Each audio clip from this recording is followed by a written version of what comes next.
We're staying with news and views this morning and coming to you live out of our studios in Johannesburg, right here at Salam Media. And this is a live broadcast coming to you in the company of Emmanuel Asuquo. Now, the reason why we are talking with Emmanuel Asuquo is tonight he will be launching his book. The book is called Get Your Money Right. And just a word or two about Emmanuel. Emmanuel is a renowned financial advisor, a media personality, wealth building entrepreneur, and an international speaker. He's in the country for just about a week and he stepped into the world of a multi-million pound finance at the age of 22. And he still looks 22 to me. And obviously, quickly ascending to become one of the UK's top ranked financial advisors and managers. And this is an absolute pleasure having Emmanuel in our company right here at Salam Media. And we are going to be talking amongst many issues, and hopefully we will do justice to the topic. The book, Get Your Money Right, that is being launched here in Rosebank this evening. Emmanuel, welcome and an absolute pleasure having you. And also thank you for taking time out No, and thank being you with for us having me. here. Thank you for having me. It's an honor. It's a pleasure. I'm looking forward to this discussion. Yes, where do I start? In fact, it's just so impressive. I've looked at your CV, a world-renowned financial advisor, media personality. Yeah. You seem to be wearing so many hats, but the core focus Mm. is about money. It's about people. It's about educating people. Yeah. It's about telling people how much do you know about money, because Yeah. we know the cliche, money makes the world go round. Yeah. No, exactly. I think where do we start? I guess for me, the where it starts is my mission, and my mission is to try and help people understand how to make money work for them. I think we have been taught to go and work for money. Especially one of the things I've seen while I've been here in South Africa is the work ethic. People that really want to work hard and really want to make money. But a lot of the time we haven't learned how to make money work for us, how to use money as a tool to make it work for us. I saw it with my parents growing up. They worked so hard, but yet struggled for so long because they didn't understand that money was a tool. They just knew I make money and then I spend money. But actually, we can actually make money work for us. And I guess that's the mission that I have today. Yes, interesting that you speak about, our parents, and Yeah. we know that traditionally, if I look at my community, for Hmm. instance, most of our parents were traders, Yeah. and this is what they did. This is how they made the money. This is how they acquired the assets, Yes. and this is how they educated, they grew their children. Yeah. But things have changed so fast, actually. And also looking at our situation in South Africa, and I'm sure Yeah. you've seen this right across the world. You see it in the UK. Many of us are actually influenced by what we see around us. Yes. And this is very, very important. External factors. And this affects us. This affects our mindsets. Yeah. And in your introduction, you speak about a changing mindset. And just to what extent are we actually affected by what we see around us? But at the same time, just this tunnel vision Yeah. that we limit ourselves to what is happening around us, and we don't open up. Yeah, I think for me, the mindset, like when we look at social media, for example, social media, I think we don't see it as a highlight reel, but it's actually a highlight reel. We see social media like it's reality, but actually most people are posting the best bits. So it might have taken me 10 years to get here. But I haven't shown you the 10 years.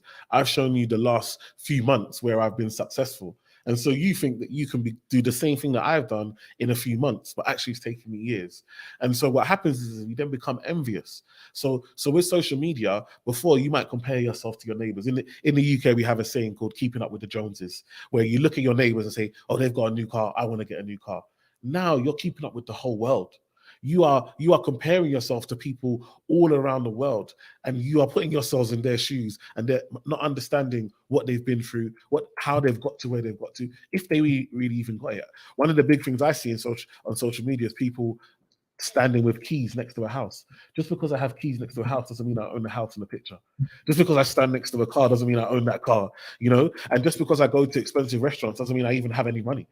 I've actually seen people come off a plane and quickly go to a private jet that they've seen on the runway and take a picture and then post it on social media like they just got off that private jet. But that's not the reality. They were in economy class, you know what I mean, on the same plane as me. But that's what social media can allow you to portray whatever they want. And so what happens is people desire external. So you take your value from the things you can buy. And actually, one of the big things that I always teach my clients is you are already valuable. We have to first learn to love ourselves and understand that we are already valuable. Because when you understand that you're already valuable, you understand it doesn't matter what car I drive, that doesn't define me. The house that I live in doesn't define me.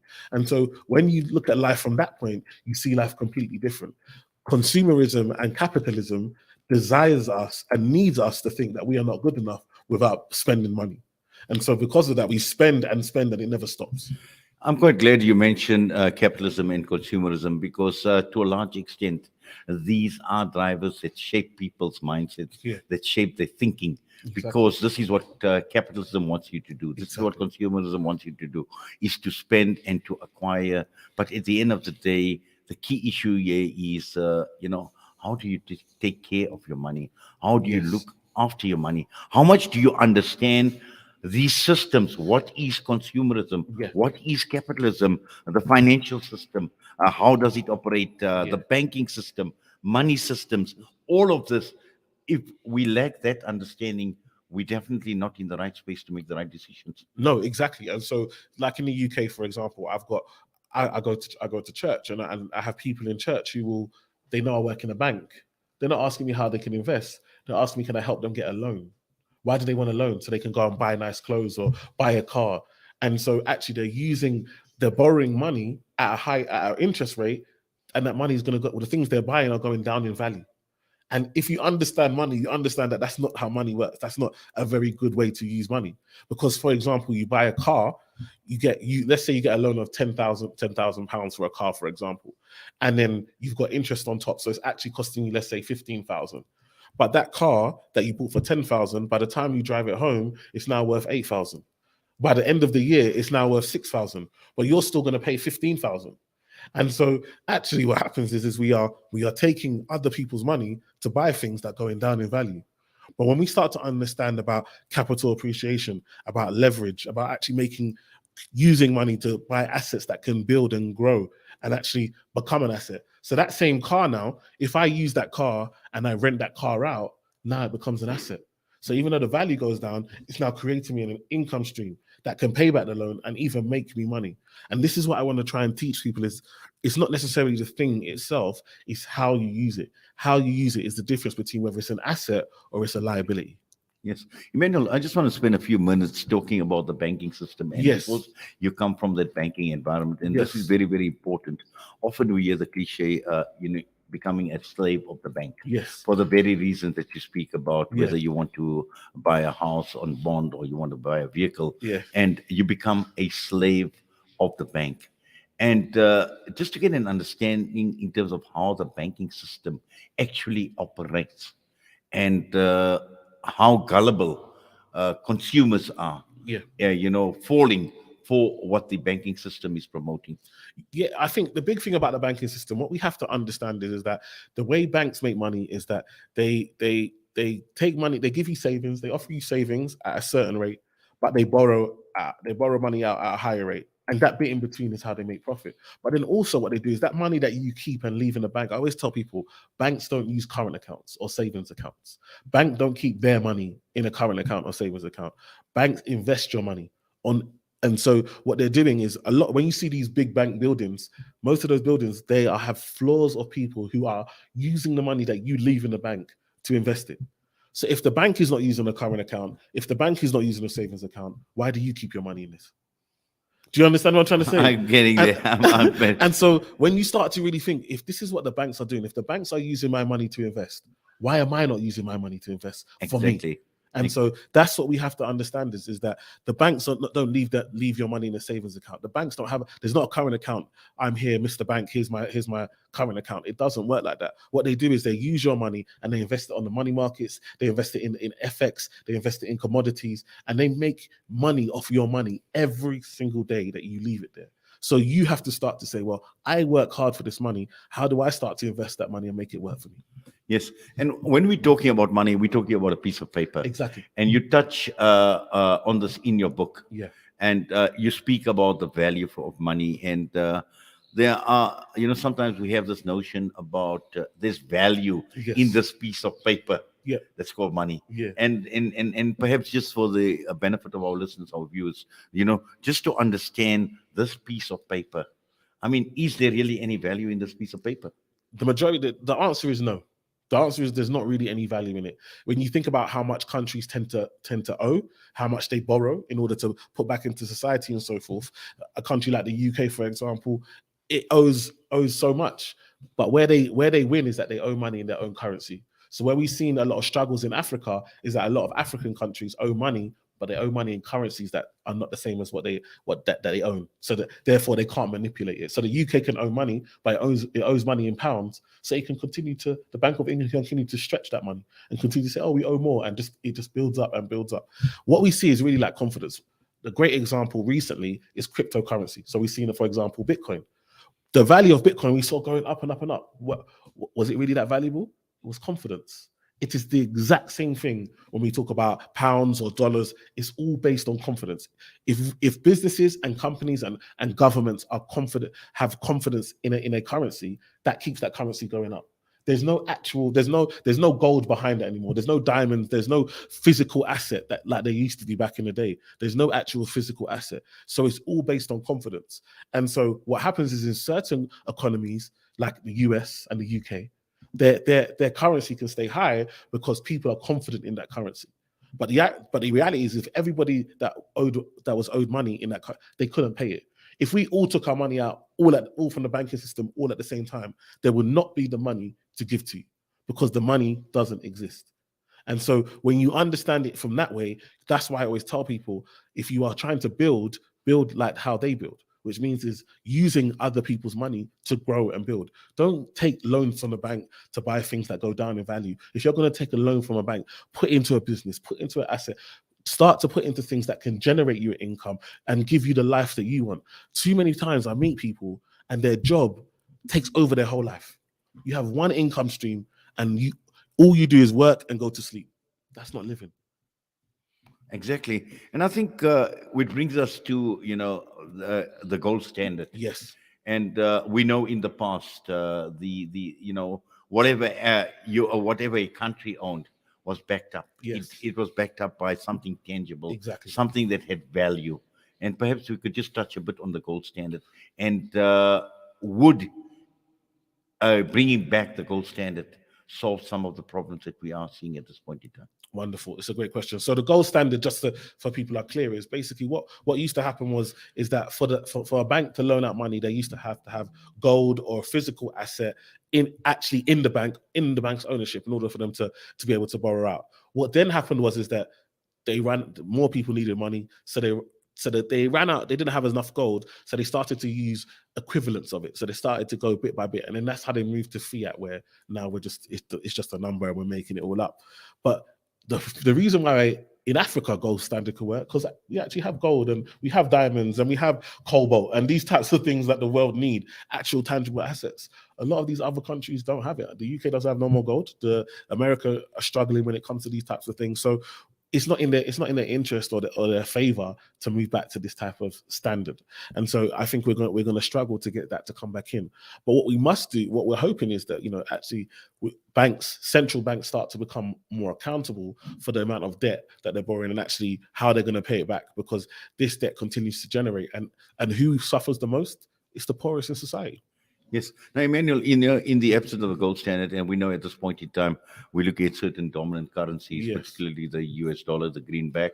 Yeah. We know that the euro obviously features a lot, the Yes. British pound as well. These are like the three major currencies. Yes. And we've seen right across the entire world the impact that these currencies have. Not very long ago, we've seen what had taken place in Sri Lanka, Yes. where they couldn't buy, oil in dollars. That created a huge problem. And there are many, many countries that actually suffer this. We've seen it with the meltdowns that have happened in the past. Yeah. We've seen countries actually coming down, and mainly as a result of all this paper currency.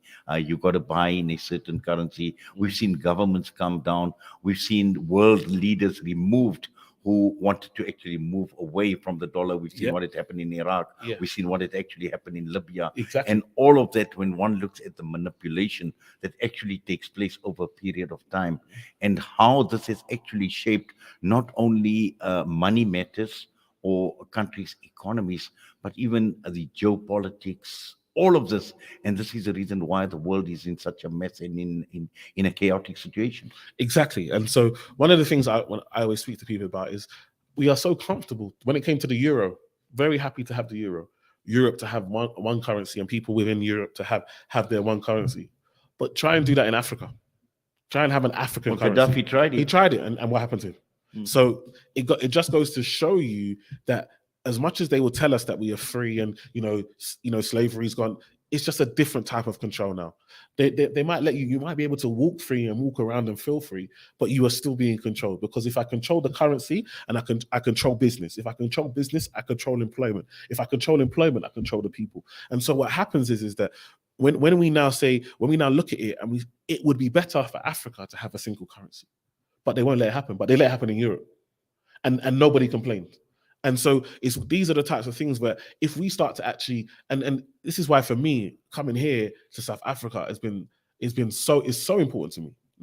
For me, growing up in the UK, one of my idols was Nelson Mandela, and so to be in South Africa is so empowering. And I feel like if we're going to see a change, more of us that, like you said, that have grew up in areas where we have access to dollars, we have access to pounds, have access to euros, need to come back to Africa and bring that currency back and start to use it in these countries, to start to build it up and start to give it power, and so that we can actually start to get a single currency for Africa.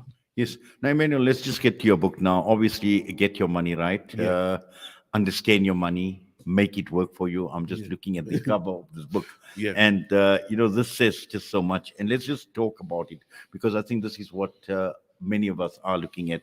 We're looking at protecting our money. We're looking at protecting our assets. We're looking at growing our assets, growing our wealth. And just take us through some of the key issues, the critical issues that in this book that will benefit people. I think the biggest thing, and this is the biggest thing for me, I say in the UK, but it happens worldwide: financial literacy. If you don't understand money and how money works, how are you going to teach it to your children? Too many of us are relying on school or the education system to teach our children about money. But the reality is that the education system has been made and designed for our children to become workers, and not to become entrepreneurs, not to become business owners, not to become people who have ownership and control, but to become workers to those others that have control. So it's so important that you, as an individual, empower yourself financially, and then what you learn, you then pass on to your children. Financial education should be taught in the home. We shouldn't rely on outside external sources. So it's vital. This is a life skill. And imagine this. This is what I always say. Look, we go to school, we learn history, we learn art, we learn all of these things, but we don't learn how to manage our money. You don't learn how to pay a bill. You don't learn how a mortgage works, or how to get on the property ladder.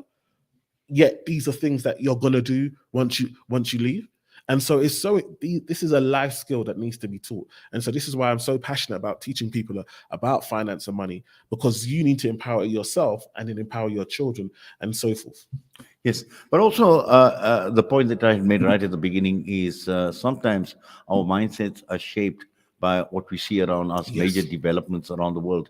And just to cite a few examples, we know what had happened in 2008 with the meltdown. Yes. Even prior to that, 9/11 was a major event that shaped people's minds. In fact, differently, even when we saw how economies were actually affected. The COVID era was another one where, how things have actually changed. And with these changing scenarios all the time, and how, we see money, or how that would actually change our mindset and thinking. I mean, can we apply basically just, a basic principle under changing circumstances, under changing events that change the entire world? I mean, can we adopt that?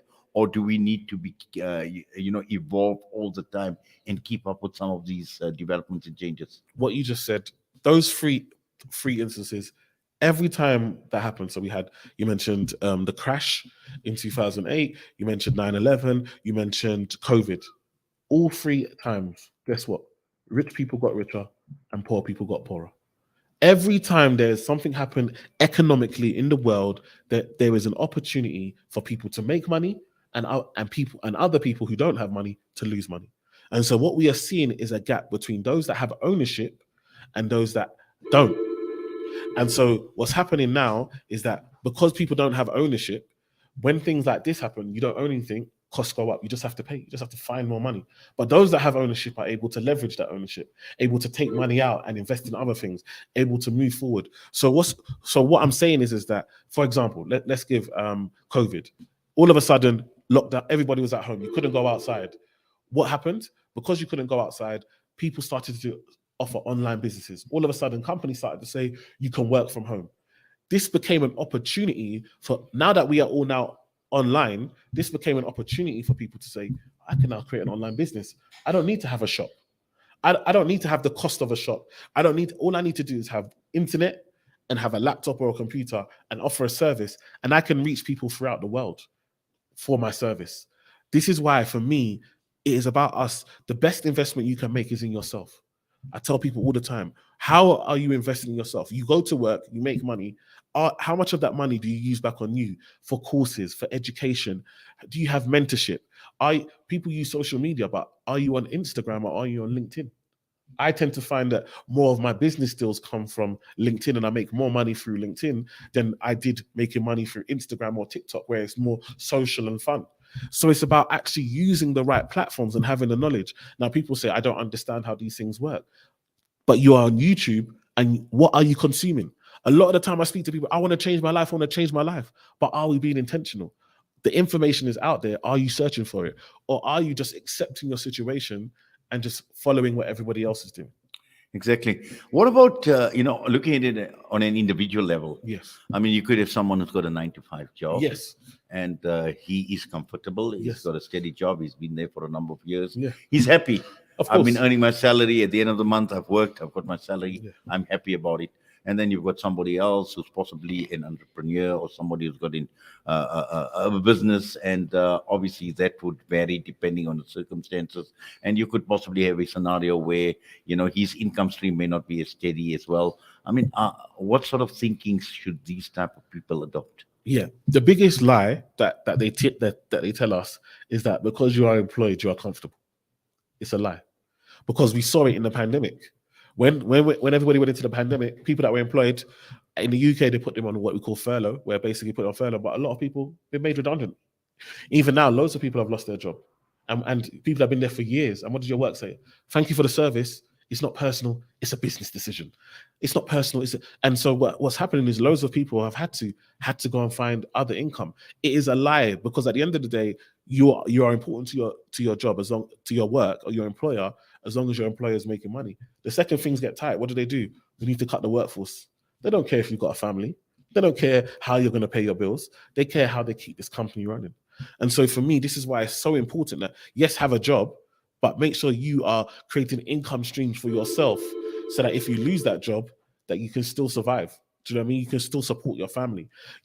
Too many of us are only able to support our family if somebody pays us.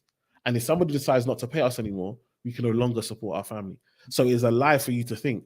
In the UK, they say if the average person lost their job, they would go bankrupt. They will go bankrupt within 2.5 weeks. So you've been working for this company for all these years, and the second they let you go, because you have no savings, because you have no other stream of income, within 2.5 weeks, your family are on the street. Well, I mean, it's happened to people that work for 20, 30, 40 years. Their pensions, they find that comes the end of the term when they're in retirement, the pensions are not enough. Exactly. I have to sit with people all the time who tell me, Emmanuel, I want to retire. And I have to tell them, you cannot afford to retire. You don't have enough, because again, you believe that your pension was the be and end all. You have to, your pension, for me, again, especially in the UK, you can't retire just on your pension. Your pension is not enough for you just to retire on. You have to have other ways of making money other than just these things. You can't put, the saying, you can't put all your eggs in one basket. Then the person that's an entrepreneur, I know what it's like. It can be very up and down. It can be up and down. But over time, you start to build your brand.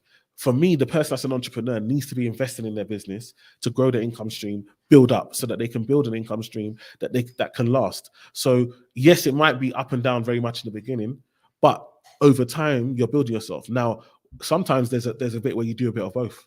You might have a job and then have your business and work two at the same time, or do your business, work full time, and then work part time on your business in the evenings and weekends. So you don't have to just jump from, I'm employed, to entrepreneur. It can be a steady progress and work over time. Emmanuel, the question is how. And this is absolutely important. I think this is a critical question Yes. that, how do you grow your wealth? How do you protect your wealth? And, are there any basic rules, or each situation different? Yeah. So the basic rules, which again we teach you in the book, number one is value. So a lot of people focus on money. When I meet people, Emmanuel, how can I make more money? I need to make more money. Every day they think about making more money. I don't teach that. I teach my clients, think about who can you help. When you wake up in the morning, think, who can I help? Because if you can help somebody and you can provide value to somebody, they'll pay you for the value that you can add to them. It's a much better way to think about life. Who can I help? Who can I support? What are the pain points? What are the problems that people are facing? How can I solve it? Because if I can solve their problems, they'll then pay me for solving their problems. And so again, it's a different way to think about life than just thinking about money. When it comes to your money, you have to have a budget. People don't, you have a plan when it comes to your job. You at work, you have a plan of your day, you have a plan of the activities that you're going to do. But with your money, you have no plan whatsoever. You just pay your bills and then the rest is in the air. Whatever happens, happens. And so it's really important to have a budget for your money. I always ask people, how much does it cost to be you? How much does it cost to live your lifestyle? And a lot of people don't know. You go to work every single day. You give up 24 hours in a day. You may give up 8 hours, 9 hours at work, travel there and back, maybe 10 hours a day, 5 days a week, 50 hours a week you give to this job and to make this money. And yet you don't know how much it costs to live your lifestyle. And so these are the types of questions where you have to start asking yourself, how much does it cost to be me? Where's my money going? And then you now have to have goals. Goals short term, medium term, long term. One of the biggest problems with us is that we can't see past tomorrow. So we only look at the here and now. I want to go and have fun, so I'll just spend the money. But actually, you know that one day you want to stop work. The goal is not to work forever. That's not the goal. But for a lot of us, the way we are moving, the way we are working, is we are always, because we don't have savings, we don't have investments, you are always going to have to work. That's not the goal. The goal is to stop work. The goal is to be able to retire. Most of us are going to work till we die. That's not for me. That's not what I'm trying to preach. I want us to work, build an income, and then retire on our own terms. But to do that, that requires sacrifice. That requires us saying that there has to be a portion of my money that I'm not spending on the here and now. It's called delayed gratification. I teach it in the book. You got to delay your gratification and put some of your money away for your future self. You got to start paying your future self, because you know that, right, you're working today, but you know you want to stop work. That has to be the goal. And so what are you doing to say that you don't have to work forever? Yes. Emmanuel, I'd like to just focus a bit on some of your success stories. Yeah, sure. Because I know you've dealt with corporates, you've dealt with Yeah. individuals. Perhaps you'd like to share some of those success stories with us. Yeah, so basically, I grew up in a place called East London, in Tower Hamlets, called Limehouse. And basically, the reason that that's significant is Limehouse, the postcode, so the area code for Limehouse is E14. So I grew up on a council estate in poverty. My parents struggled, on benefits. They're immigrants. They struggled. My dad did security, and while he was training to become an accountant, my mum worked as a dinner lady at school. Serving the school dinners to the children, and they worked hours and hours and hours. And this postcode was E14, and I could see in East London. There's another place called Canary Wharf that has the same postcode called E14, and that's where all the banks are in the UK. So I used to look out my window. I could see the Barclays building, HSBC, all these high-rise buildings. And in my house, if you left the light on in the kitchen, you'd get in trouble. I mean, big trouble. Because when you are struggling with money, the light being on and nobody being there and money being wasted is such a big thing. And I used to go to bed and look out my window, and I would see these buildings at night, all the lights are on and everybody's gone home. And I used to tell myself, wow, these people must be rich because they can leave the lights on. And I told myself, I've got to get into that building. I don't know how. I didn't have an uncle, didn't have an auntie, didn't have no family over there. But I told myself at 13, 14, I've got to get into that building. By 22, I became the youngest financial advisor in Barclays in the country. All because of having a dream. When people say there are so many things that limit us, but when you have a dream bigger than yourself, like I had a dream. So everybody, and I always say this, we all have sight, but we don't all have vision. Do you understand? We all have sight, Exactly. but we don't all have vision. Everybody that lived around me could see those same buildings, but all they saw was buildings. When I looked at those buildings, I saw my future. I saw where I'm going to be. Forget where I am. So you might be in poverty now, you might be struggling now, you might have little money. That doesn't define you. You're not defined by where you are today, because tomorrow your situation can change. But what are you doing today to change your tomorrow? And for me, I started to focus. I had a dream and I got there. But when I got there, I realized that I got no satisfaction helping rich people get richer every day. I didn't, sometimes you have a dream, you achieve that dream, and then you realize the reality is very different from the dream. And so I couldn't enjoy knowing that I will come home to my parents' house and see all these people. I will go to church, see all these people, but during the week, I never saw any of them. I never saw any of them. Why can't I see you during the week? Because you guys are struggling. You don't have the financial knowledge or education to become a client.